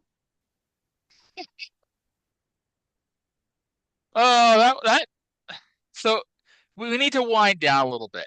So I'm going to preview something we're going to talk about on Thursday, and I'm going to play a promo I've been talking about for what feels like years on this show and never played it. Now, Trey, before I play this promo, I want to make sure: are you well rested? I mean, as much as usual. Okay, but there's no fear of you falling asleep immediately. Not a lot of fear. Okay. So let's now go to the first ever ECW promo by one Dean Malenko, who is promoting his appearance at the NWA World Heavyweight Title Tournament this coming weekend. Let's go to Dean Malenko right now. For those of you who might not know who I am, let me please introduce myself. My name is Dean Malenko. And for the past 15 some odd years, I have been wrestling on the international wrestling circuit in such countries as Japan, Australia, New Zealand, Mexico, and parts of Europe. Several weeks ago, I was contacted by the representatives of ECW Championship Wrestling, and at that time, they invited me to partake in what I feel is the most prestigious wrestling tournament ever to be held in the history of pro wrestling, and that is the NWA World Heavyweight Championship Tournament, to be held this upcoming Saturday in the city of brotherly love, Philadelphia. You know, when you look back at some of the great NWA champions who had one time or another held this belt, from the likes of Gene Kiniski, Dory Funk Jr., Terry Funk, Jack Briscoe, the great New Zealand champion Pat O'Connor, and the 7-time NWA World Heavyweight Champion, the great Lou Thez, you can't help but get excited to think that maybe your name could be said in the same breath as these fine gentlemen. Now, for the last couple weeks, I have been preparing myself both mentally and physically for what I feel is going to be a hard task in front of me. There's to be 8 gentlemen that'll be involved in this tournament, and I know the names of the other 7. And when I look at the talent, the array of talent that has been put together for this such tournament, I can't help but get the adrenaline pumping and my mind focused on one thing, and that is to walk away from this tournament with the belt around my waist. They got the Canadian superstar Chris Benoit, Nishimura from Japan, Tasmaniac, the gentleman they call 911, Shane Douglas, and the great high-flying aerial attack of Too Cold Scorpio. Now, when I think as a young boy and the dream I had and the dreams that I wanted to fulfill in my wrestling career, I can only think of one dream, and that is the NWA Championship belt. You know, everybody has dreams, but not everybody gets the opportunity to fulfill a dream. This is my opportunity. This is my time, my moment. When I step in that ring, whoever it's going to be in the first round, I will give 110% of myself. Now, I know a lot of people here in the United States might know my name too well, but when I leave Philadelphia on Saturday night, with or without the belt, I know one thing. That is, that the name Dean Malenko will be in the minds of many. NWA has a long history behind it. And like I said, there's been some great champions that have held this belt. And it's going to take a lot of effort, a lot of time. And you know, when I think of Philadelphia, I think of many great sporting teams, the Liberty Bell, but one thing I think of is Rocky Balboa, a guy who had a dream. I'm the Rocky Balboa now. Trey, wake up, or we're going to throw dirt on you. Arya, do you realize we are an hour and a half into the podcast and we just finished talking about Mid-South? You did not need to pad the fucking runtime this week. I had planned to play that, and God damn it. I'm just happy to know you're awake still. It wasn't good. It was too long. What do you want? He needed the Tim Horner rule. You know, let him talk for 30 seconds, and that's it. And that is the only way that we will ever say that Dean Malenko should be more like Tim Horner. Well, maybe Dean Malenko should not lose as much. Maybe that he could be more like Tim Horner that way. Yeah. Anywho, let's go to the intro here with Bill Mercer. It's world class, ladies and gentlemen. Welcome to World Class Championship Wrestling from the world-famed Sportatorium here in downtown Dallas, Texas, the most famous wrestling arena in the world. We bring you World Class Championship Wrestling. I'm Bill Mercer, and great to have you with us wherever you may be throughout the world. And tonight, a World Heavyweight Championship match, our main event. It features the Freebird, Terry Gordy, challenging the World Heavyweight Champion, Ric Flair, for the famous belt. And we have other great matches, plus an up-close interview with Billy Haynes and Sunshine. And we've got our first match Kelly Kiniski and Buck Zumhofe next on World Class Championship Wrestling. So tonight it's Ric Flair and Terry Gordy for the famous belt. And then Mercer says it's going to be Kelly Kiniski. And I'm like, why is Kelly Kiniski still here?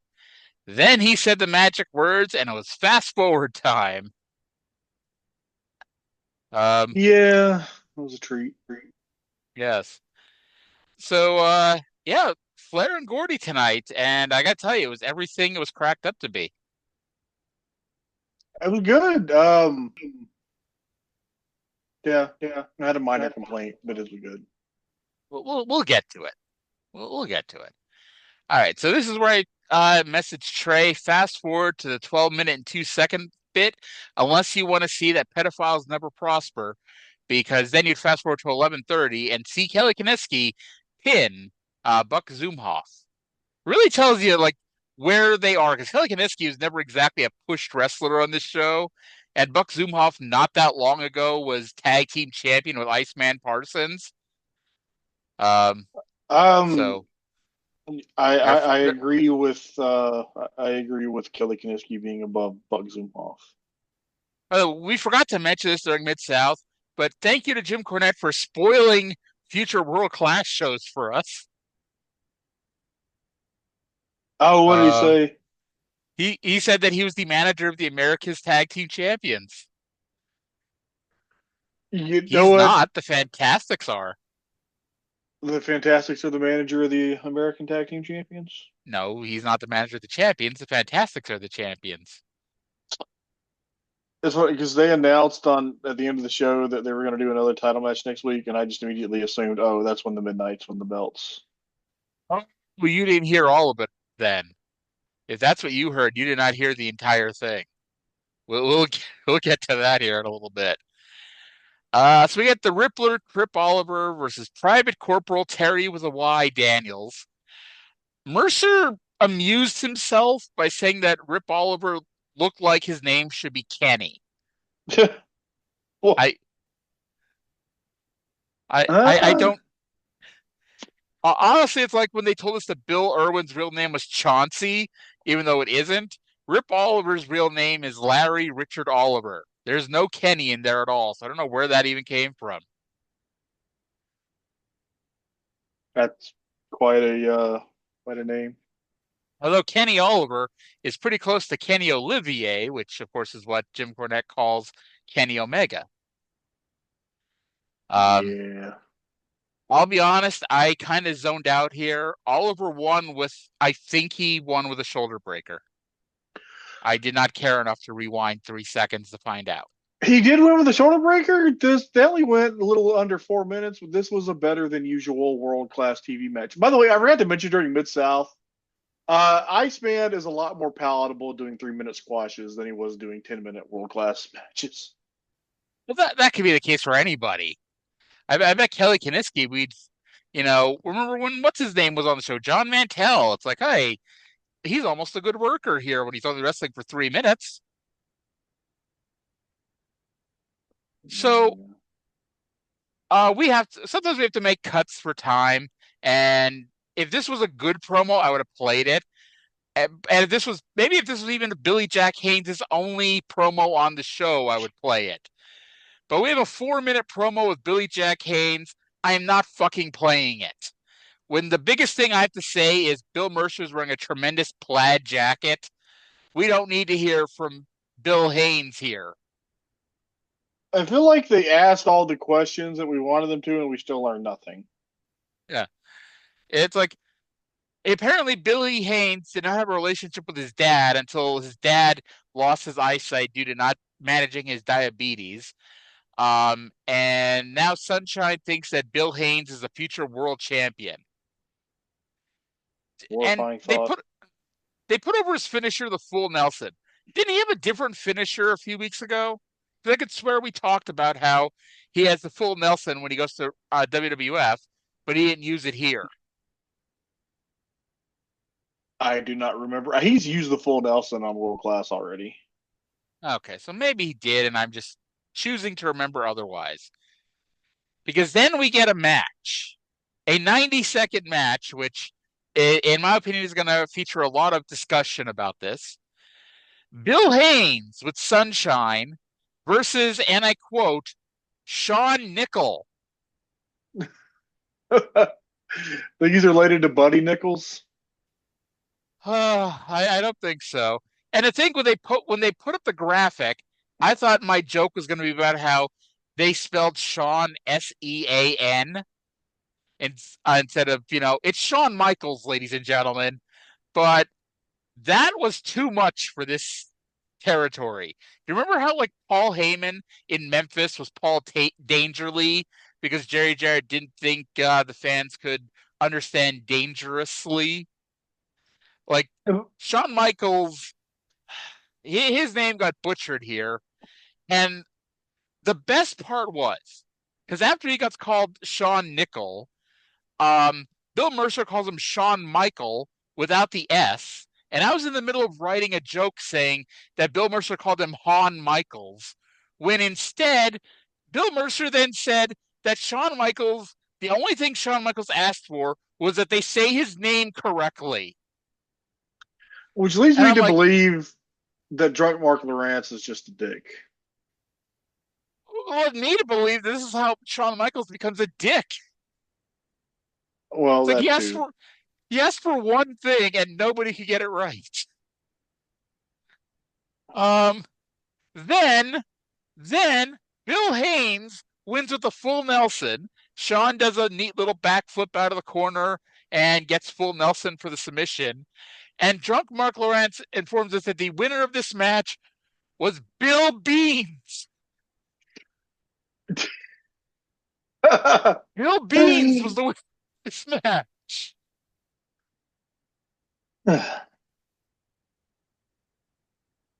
What the fuck is in the water today? I mean, I guess it's a little vodka for Drunk Mark Lawrence, but oh my God. And when he said Bill Beans, I'm like, he did not just call him Bill Beans. And I rewound. I'm like, the motherfucker called him Bill Beans. What are you going to do? Oh God. I think DML needs to be replaced, but I don't think he doesn't get replaced. He actually replaces Mercer when Mercer leaves with what's his name? Johnny Mantell when he leaves to form his Outlaw promotion. Ken Mantell. I'm sure Johnny goes with them. Yeah, I'm sure Johnny went with two, but yeah, he went with Ken Mantell. All right. So we then go to our main event. It is the NWA World Champion Ric Flair versus Terry Gordy, where Drunk Mark Lawrence tells us that Flair has a tremendous win-loss record. And considering Flair seemed to never win a fucking match, I wanted Mark Lawrence to tell us what his tremendous win-loss record was. So did I. It was like, he's a 30-time world champion, so he's 30 wins, 12 losses, and 10 million draws. And those 12 losses were all to Kerry Von Erich.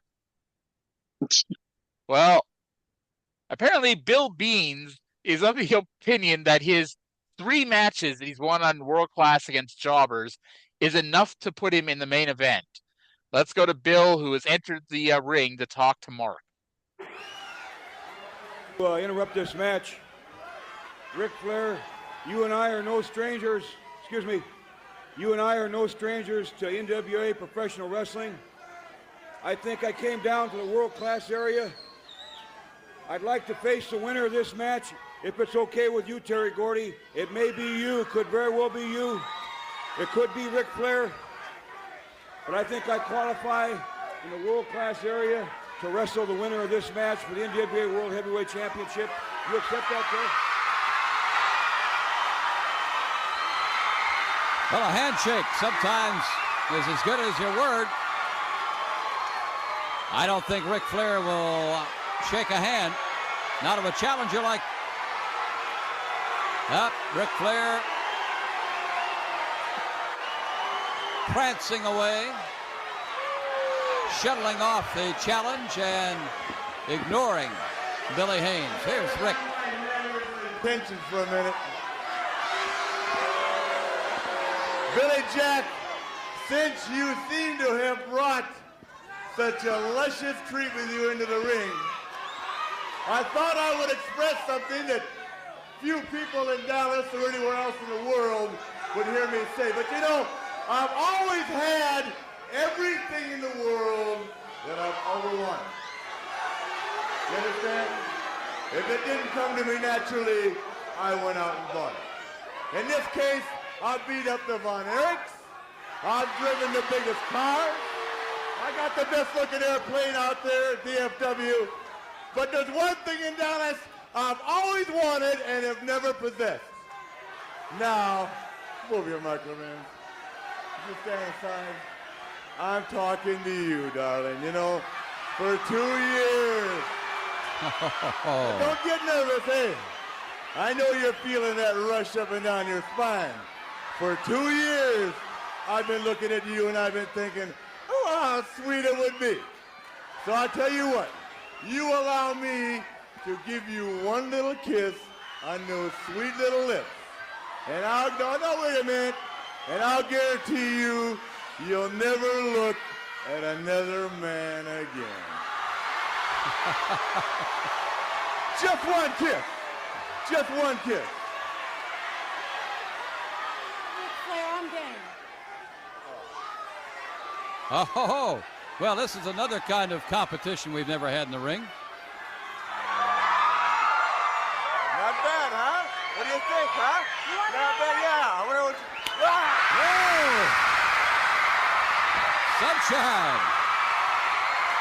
Sunshine is tough. I don't think Ric Flair expected to run into something, a piece of dynamite like this. You've got a long way to go.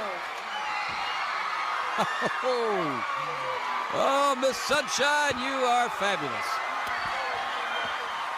Well, that young lady won't back off from anybody. World champion. You'll never regret this, baby. Okay. I was surprised that Sunshine actually kissed him.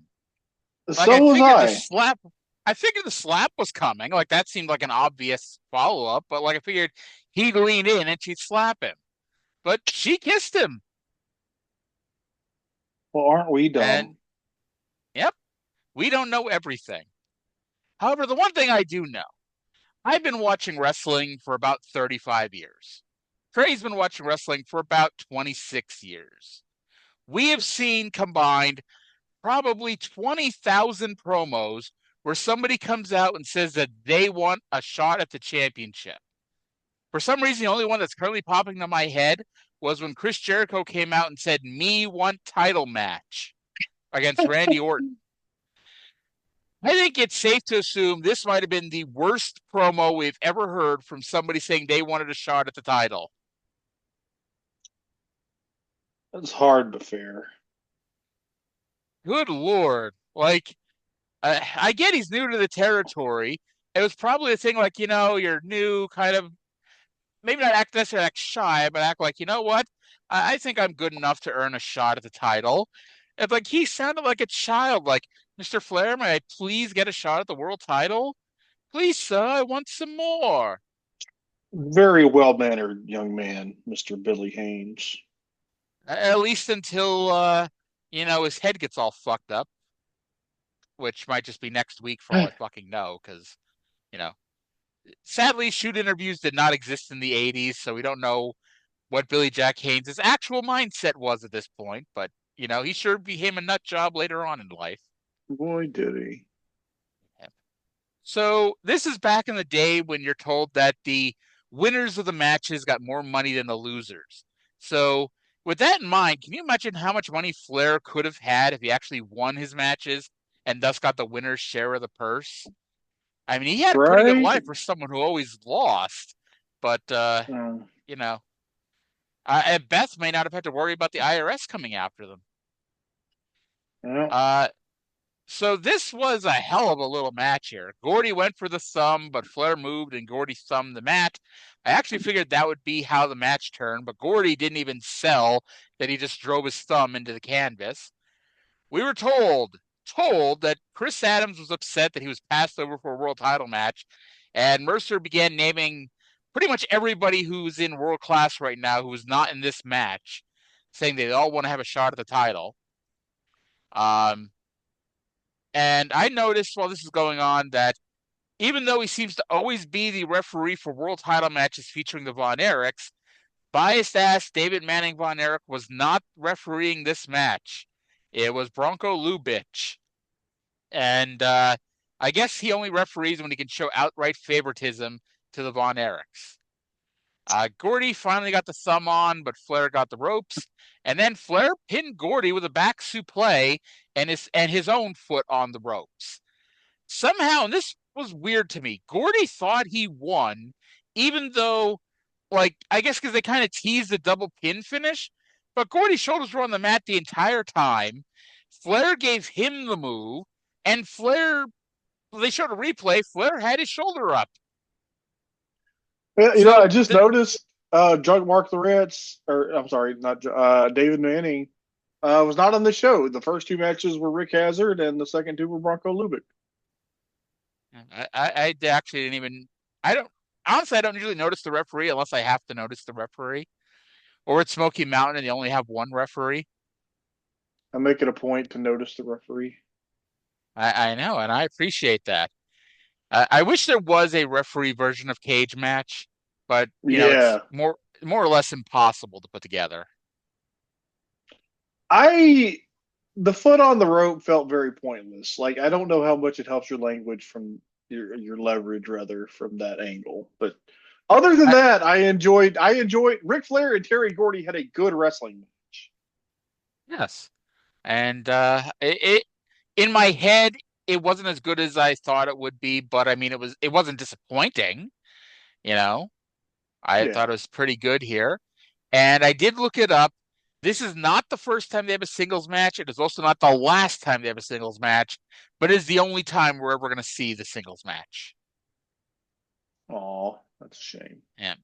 Like, they did one other world-class match like a month before I started watching it.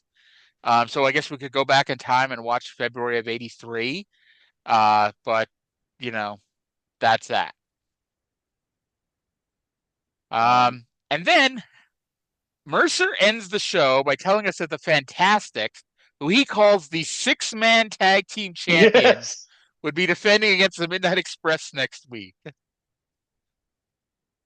What can Drunk Mark Lawrence please stop sharing his medicine with Bill Mercer? Apparently not. Yeah. To see somehow even a good world class show, we made it through in like 14 minutes. Yes. It's like I knew that ahead of time when you were chastising me for the Dean Malenko thing. That was a good episode of World Class, I thought. I enjoyed it. I can find other reasons to chastise you for the Dean Malenko thing. Yeah. The fact that I made us listen to it. Yeah. So I did want to quickly mention two other things. I had them in my notes for us to talk about. I saw somebody post the they Googled themselves and they posted the AI description of themselves. And so I decided, what the hell? Let me go do that myself. And I do a search for myself and see what Google AI says about me. And Google AI says that I write for Muck Rack. I'm like, what the fuck is Muck Rack? And I looked it up. Apparently, they're like one of those sites that, like, when you post a podcast, like, it links it on there too automatically somehow. I don't know why, but somehow it doesn't list me writing for the Observer. It doesn't listen to me with Marks on Wrestling. It lists me for fucking Wrestling Inc. somehow, which I've never contributed to in my life, and Muck Rack. I was so disappointed because I saw that and I Googled my government name and I didn't even get an AI summary. Oh, I guess I can click AI mode here. The funny thing is, I don't even know your shoot name. Like, if to me, your name is Trey Wisecarver. Like, I refuse to believe it's anything else. And to be honest, I don't even want you to tell me. It's like, it wouldn't even be right. Like, if you told me your name was Joe, I'd be like, you're not Joe, you're Trey. You know? Okay, mine is actually awesome. I love it. That's nice. Like, I'm confident your last name is Wisecarver because for some reason, even though I don't really know your wife, I don't think your wife would, you know, put a fake last name up. It has my name. Is a Southern historian, educator, and speaker known for his work dismantling the lost cause narrative of the American Civil War. Nice. That is awesome. The other thing I want to note is earlier today, well, today's Monday when we're recording this, earlier today when Raw happened over in Ireland, they announced that AJ Styles is putting his career on the line at the Royal Rumble against the Ring General, Gunther. I don't think you should do that. I feel like people keep challenging or having last matches with Gunther and they end up losing them. So It's like I know we don't necessarily need a long, drawn out AJ Styles retirement tour, and I'm not asking for that. But A, it just feels way too soon to do that. And B, if it's not his last match, it's like this is Gunther's first big match since retiring John Cena, and he's gonna lose. Now, I guess it is, feasible that he could lose because I still think he wins the Rumble. But so he could lose on the undercard and then win the Rumble. But still, I don't know. I wouldn't if I were Paul, I would not be doing this match. So wait, hold on. Gunther's not the champion, is he? No, Punk is. So why challenge fucking Gunther? Because Gunther beat him last week. And now he wants a rematch, and Gunther wouldn't take the rematch with him. And so AJ put his career on the line so Gunther could be the guy who retires everybody. Oh, there you go.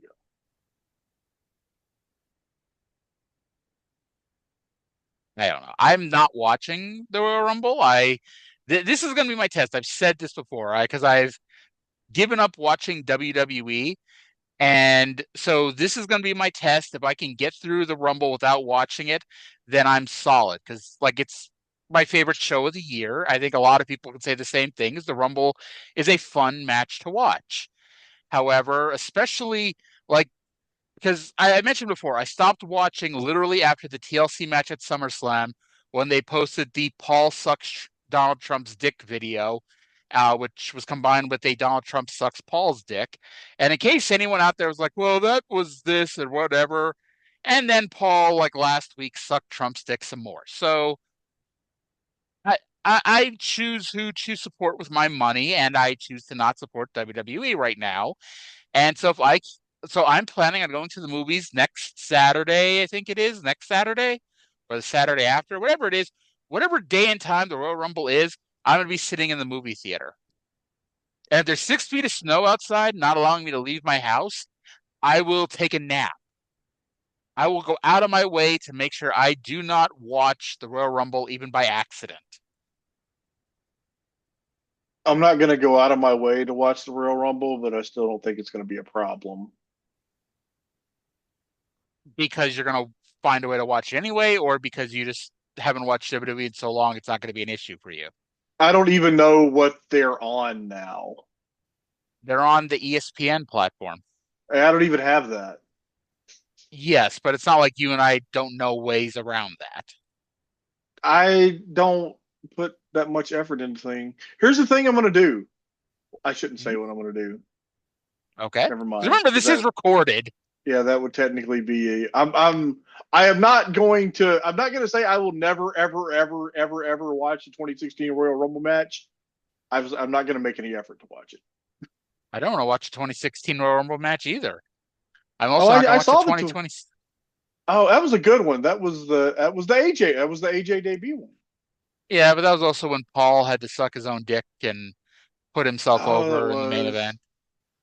Here's my thing, and I get that at some point they had to have Roman Reigns beat Triple H because it's been too long building that up to not have it. But that was also at the time when Seth was injured, Randy Orton was injured, John Cena was injured. They were very shallow at the top of the card. And that's everyone's argument. It's like, oh, they had to go with Triple H because they didn't have another guy that could be in that spot. And my counter argument to this day, and I don't know why this is the name that popped in my head, but my counter argument was that in 1992, when Vince when Hogan was on the shelf due to the steroid thing, and Vince was trying to get rid of, well, not get rid of, but move past Flair, Savage, and bring in the new guys and make a new star. Vince didn't bring back Pedro Morales and put the fucking belt on him. You know, he took a risk with Bret Hart. And See, that I was my bet, thing. It's like, go ahead.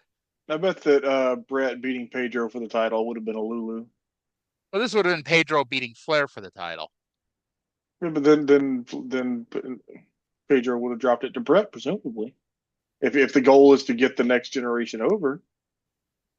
Well, but my point was Triple H was the one that won that Royal Rumble to take the belt from Roman. It wasn't Moxley. It wasn't it wasn't AJ. It wasn't Kevin Owens. It wasn't any new star. It was the guy clinging on, to fame at the last possible ounce of fame he could get out of it. The funniest thing about that was that they were afraid that Hunter eliminating Roman to win would get a pop. So they had Roman get eliminated next to last, and then Hunter eliminated Moxley to win. It did get a pop because it was still the anti-Roman brigade, and it probably was a decent amount of anti-Roman and a decent part of, well, now we're going to get a new champion. Yeah. That was also and I get a lot of that Royal Rumble was really good, but that was also the Royal Rumble where Roman came out first, and he was going to do at this point, near coast-to-coast thing. And about halfway through the match, the League of Nations came out, kicked his ass, put him through an announce table, and he got stretchered off. Except he didn't really get stretchered off. He was put on a stretcher, taken halfway up the aisle, and then Roman Reigns got off the stretcher and under his own power walked to the back. He should have been disqualified. Your top babyface, and it's hilarious because when they finally got Roman over, it was the simplest fucking booking ever. He doesn't do silly promos, and he beats everybody all the time. And that was difficult for Vince McMahon to figure out in 2015 and 2016. Vince had gone around the bend at that point. By the way, and the reason why I just brought this up, because you said you weren't going to watch a 2016 Royal Rumble when you obviously went to 2026 Royal Rumble. In case you're curious how my mind went there. I figured that out. Yeah, I figure if I don't watch the Royal Rumble, it'll be a lot easier to not watch WrestleMania, which is still the current plan. I've already been to a WrestleMania in Vegas. I don't need to watch another one. You're at WrestleMania 9? That's awesome. Yeah. I wasn't at that one. No, only Nick Khan was. Maybe I would have gone to WrestleMania 9. I would be the CEO of WWE right now, or whatever Nick Khan's actual job title is. The Steiner's head shrinkers match on that show was underrated. Bret Yoko is underrated. That was the best match anybody's ever going to get out of Yokozuna. And it's funny because Bret always talks about how Yoko, went to the finish early. I don't think he did. I think the match was supposed to go longer, but because they were running out of time or running late, the match got cut, and it didn't make a whole lot of sense. But it was probably the best Yokozuna match. Looking back, I can't think of another one that would have been better. Unless you want to be oh well, when Yoko teamed with Owen Hart and they took on the Smoking Guns, that was probably a better match, but it's because Owen Hart wrestled Bart and Billy Gunn while Yokozuna stood on the apron and did a few spots. Yeah. All right, so I managed to make this last 2 hours, even though we tried to get it under it. All right, so that's gonna do it for this week's show. TNA tomorrow. We're at Smoky Mountain on Thursday. Both are definitely shows to listen to. But that's gonna do it for today. Thank you all for listening. I hope you all enjoy the show, and we'll talk to you again in 7 days. Bye.